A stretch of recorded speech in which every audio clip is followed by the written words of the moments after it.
Hi guys, this is Ellie from Warrington and Vale Royal College. This is our second tutorial / workshop on how to use Gimp.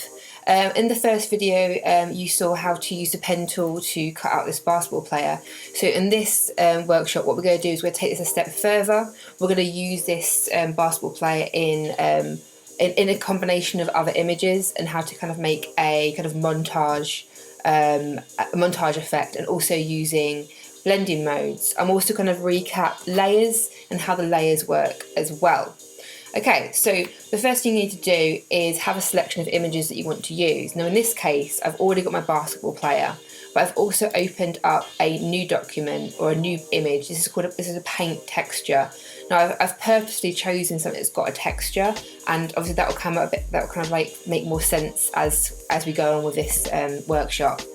So obviously all these images I've actually used are from a website called Pexel. Now Pexel is a free website and it has hundreds and hundreds of images on it that you can use for free. Obviously if you make anything using Gimp or anything using Photoshop or do any kind of photo editing using any of these images, just be aware that these are free for you to use personally but cannot be used for commercial purposes.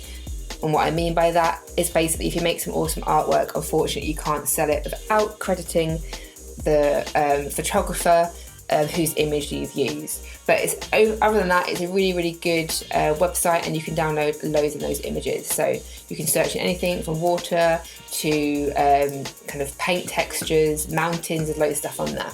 They're really easy to download as well. Anyway, so I've got my two images.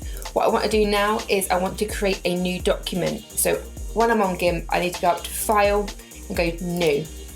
This box comes up. They have templates already, so they have templates like A4, A3, kind of the kind of UK paper sizes that we're used to. In this case, I'm going to go for A4, and you'll also notice it says 300 ppi, and what that's referring to is the resolution of that image. So in this case, it's pixels per inch. So it's how many pixels there is per inch of that A4 bit of paper. And it automatically puts the measurements in the image size. And if you go into, again, underneath the image size, you've also got the choice to have a portrait or landscape image. In this case, I want just a portrait, it's absolutely fine. Under advanced options, if you do want to go into these, you can actually change your background colour to white or transparency, but for this I think just background colour as it is absolutely fine. So I'm going to press OK, and now opens a new document, and you can see that each document I've got open are in these three tabs at the top of the screen here. So the first thing I want to do is get this texture image over to my new document, and the best way to do that is literally just copy and paste it. And the keyboard shortcut for that, if you're using a Mac, is Command C. If you're using a PC, it's Control C. So I'm going to press Command C or Control C if you're using a Mac. And I'm going to go over to my new document, and I'm going to press Command V to paste, or Control V to paste if you're using a PC. So at the moment, it kind of fits on there. I do probably need to rotate it, and I probably need to resize it. But first things first, over in your layers panel, as I've just imported this into this document, at the moment I haven't told Gimp that I 100% want to keep this image here, and you can tell that it hasn't kind of set, because at this moment we've got the background layer, which was the original white background, and then it says floating selection. So when it says floating selection, basically that means that it's not actually permanently put it there yet. And it says paint texture, which is the image we just tried to copy over. So when that does come up, you'll notice that at the bottom here you've got this green and red icons. Obviously if you don't want to put it down, you press the red. If you do want to put it down, you press the first green button.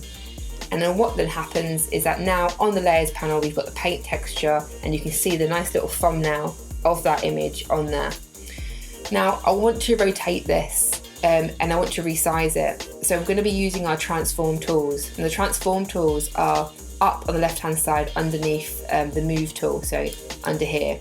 And there's different kind of things that you can do with these. We've got rotate, the scale, shear, flip, we can change perspective, 3D transformers, all sorts of different stuffs.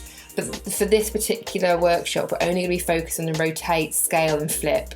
So first thing I do is I'm going to rotate. So I can click rotate, and all I need to do is make sure I'm on the right layer, which I know it is because it's slightly darker there, and literally click and drag.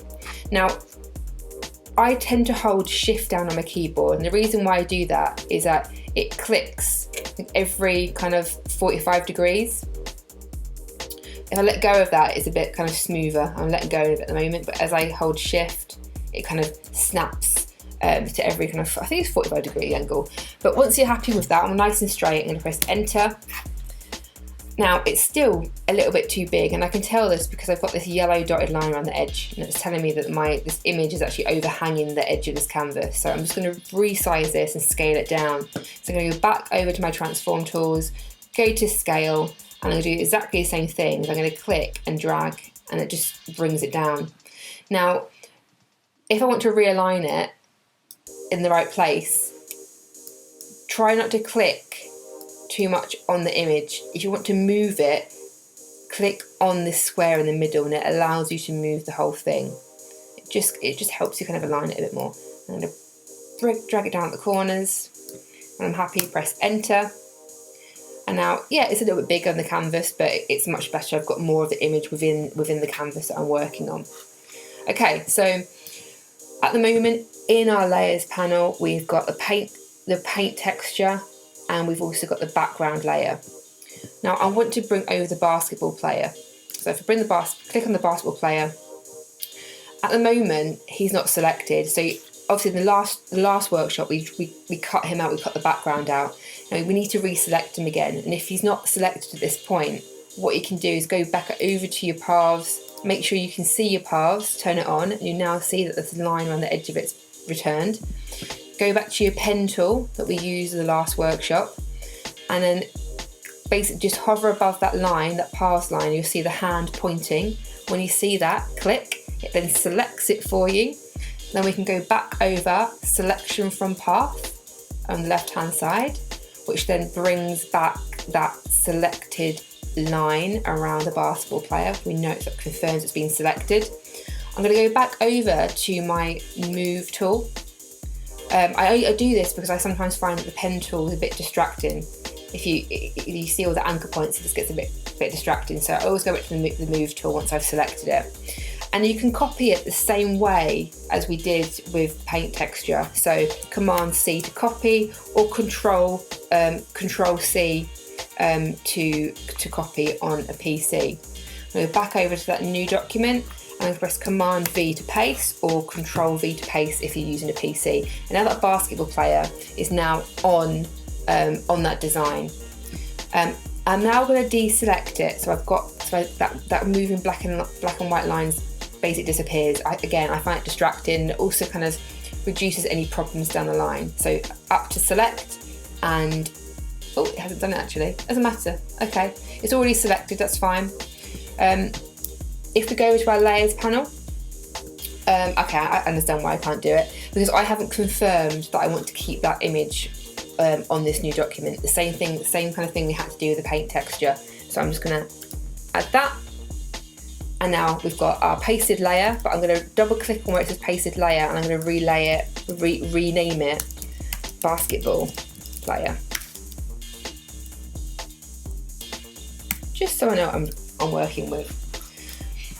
Okay, so we've got our basketball player, our paint texture, and our background. Now, just to kind of give you a bit of an idea how layers do work, if you're unsure, anything that is at the top is the image that's in front of everything. So for example, if I was to click on the basketball layer and bring it under the paint texture layer, it would disappear because the paint texture layer is bigger and also on top of the basketball player. So if you ever put something into Gimp and you can't find it, you know it's there but you can't see it, check your layer panel, okay? See where it is and what layers are in front of it, if anything's actually hiding it. So I'm going to move that back in front. Okay, so next step is I'm going to show you how you can use blending modes to kind of make it a bit more visually interesting. So on the basketball player layer, what I want you to do is under the layer panel, you've got something that says mode normal. If you click on that, you can actually choose these different blending modes. So I'm going to try soft light, and as I've just tried soft light, you notice that the basketball players kind of fades into the background. You get textures coming through. Now there's so many different kind of there's literally loads of different types of blending modes that you can use. They all do slightly different things, and that's what the joy about blending modes is. You never really quite know what you're going to get, and it all depends on what kind of images are behind it and so on. Now obviously if I put the basketball player back to normal, so let's go to normal, which should be the top, and then put the paint texture in front, and then change the paint texture to, I don't know, soft light, you'll notice that obviously because there's nothing in this area, only the basketball player, and just bearing in mind that the basketball player is now behind the paint texture, the paint texture is only reacting to what it can, the size of the basketball player. So in this case, we've got this texture within the basketball player, which is pretty cool. But it's just to give you an idea of how these layers actually do work.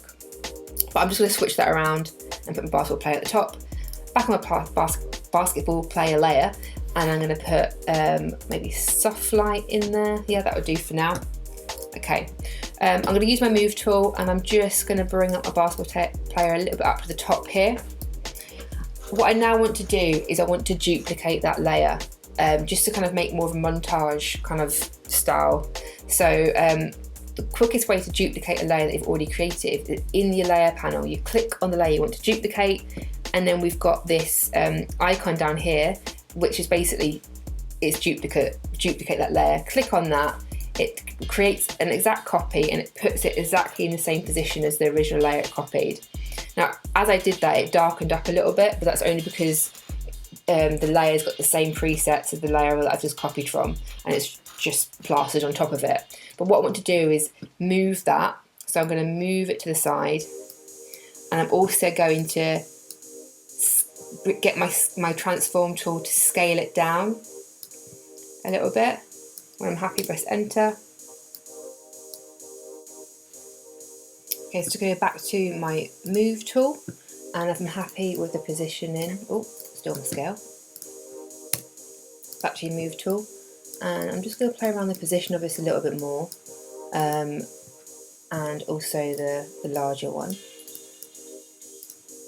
Okay, I'm also now going to duplicate, so that, like we've just duplicated this originally, I'm going to duplicate it again. So make sure I'm clicking on the copy layer, and then I'm going to press the duplicate button at the bottom, and then I'm going to move that further down. But this time what I want to do is I want to flip it a little bit. Actually, tell you what, I'm going to flip the second one. I'm also going to change the blending mode so something I can see a bit more. So maybe not linear light, but can't decide. Oh no, that's a bit too different. Hard mix. Oh, not too sure if I like that. Screen then. No, I still don't like that. That's fine. What we'll do is move that around, and I'm going to bring that one back up here. And bring this one. And what you also notice, as I'm moving these layers around, I'm clicking on the layer that I want. Now, this is this is how I prefer to work, especially when I've got loads of different layers. But you can actually switch it to pick a layer or guide, so you can literally just click on the layer that you want straight away.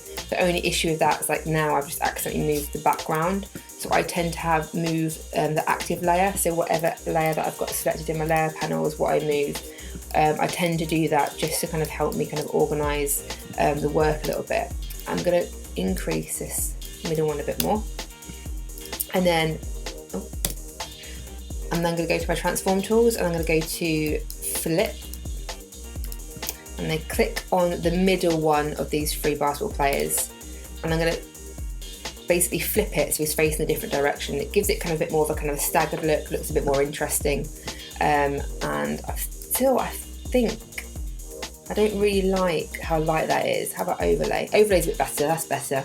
So I've got my larger basketball player, which I've used a soft light blending mode, I'll move this in the right order. The middle one, which I've used an overlay blending mode, and then the top one I've used, or the smallest one of these, I've used screen. Now, with all of these, you can obviously, when you do this, you can duplicate the basketball player as many times as you want to. You can overlay them, and they're all going to have different kinds of effects. But this again, a blender mode is a really, really quick way to kind of integrate multiple images, bring texture through to images like I have for this one. I mean, if you look at what the basketball player did look like, there's no texture on it, it was just a picture of a basketball player cut out. In terms of this one, I've kind of integrated it within the design, it kind of flows into that texture. So guys, this is the end of the second of the 5 workshops I will be doing. The next few are going to be kind of focused on a few more techniques that maybe you can use in combination, but the main focus is going to be using layer mask, which is a really fundamental tool and a bit of knowledge that you should have if you're ever using Gimp or even Photoshop.